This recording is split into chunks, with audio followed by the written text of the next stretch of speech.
Our first lesson is from the prophet Isaiah. Have you not known? Have you not heard? Has it not been told to you from the beginning? Have you not understood from the foundation of the earth?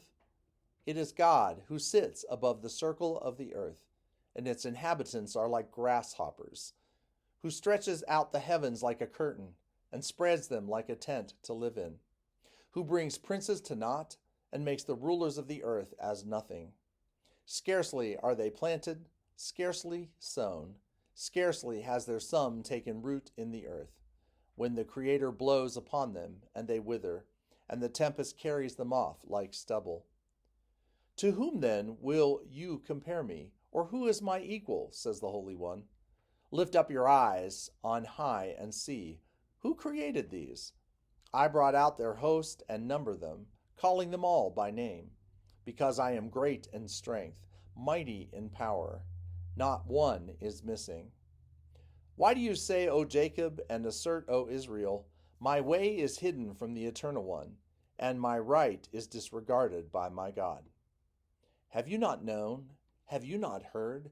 The Eternal One is the everlasting God, the Creator of the ends of the earth. God does not grow faint or weary. God's understanding is unsearchable. The Holy One gives power to the faint and strengthens the powerless. Even youths will fall faint and be weary, and the youngest will fall exhausted. But those who wait for God shall renew their strength. They shall mount up with wings like eagles. They shall run and not be weary. They shall walk and not faint. Hear what the Spirit is saying to God's people. Thanks be to God. You are our sanctuary, a shelter from the storm. God, hear our lament. Listen to our prayer. We ask you for help. We're at the end of our rope. Our hearts are worn out and exhausted. Guide us to a place of stability. Help us to rise above our suffering. You are our sanctuary, a shelter from the storm.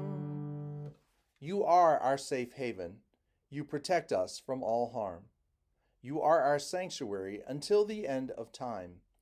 You shelter us like a mothering bird who protects her chicks under her wings. You are our sanctuary, a shelter from the storm.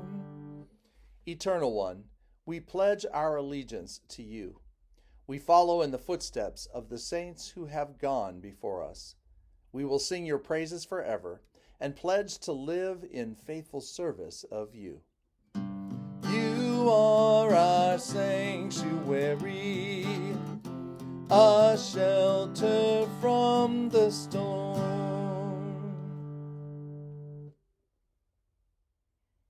Our second lesson is from 1 Corinthians.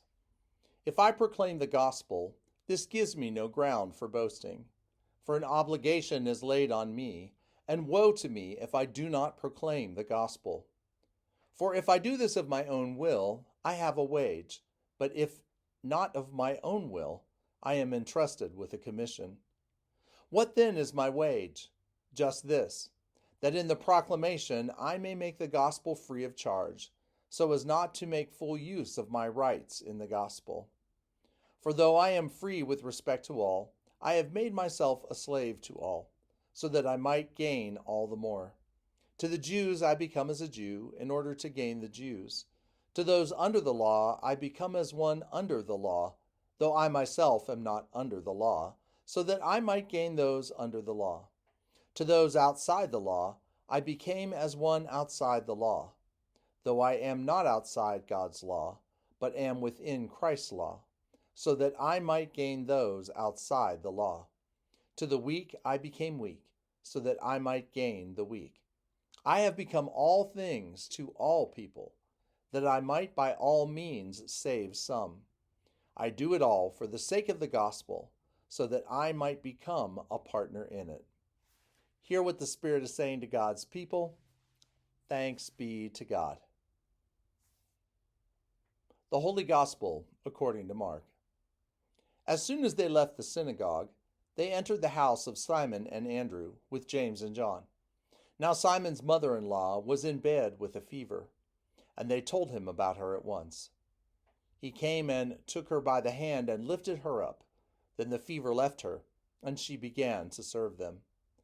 That evening at sunset, they brought to him all who were sick or possessed by demons, and the whole city was gathered around the door. And he cured many who were sick with various diseases, and cast out many demons. And he would not permit the demons to speak, because they knew him. In the morning, while it was still very dark, he got up and went out to a deserted place, and there he prayed. And Simon and his companions hunted for him. When they found him, they said to him, "Everyone is searching for you." He answered, "Let us go on to the neighboring towns, so that I may proclaim the message there also. For this is what I came out to do." And he went throughout all Galilee, proclaiming the message in their synagogues and casting out demons.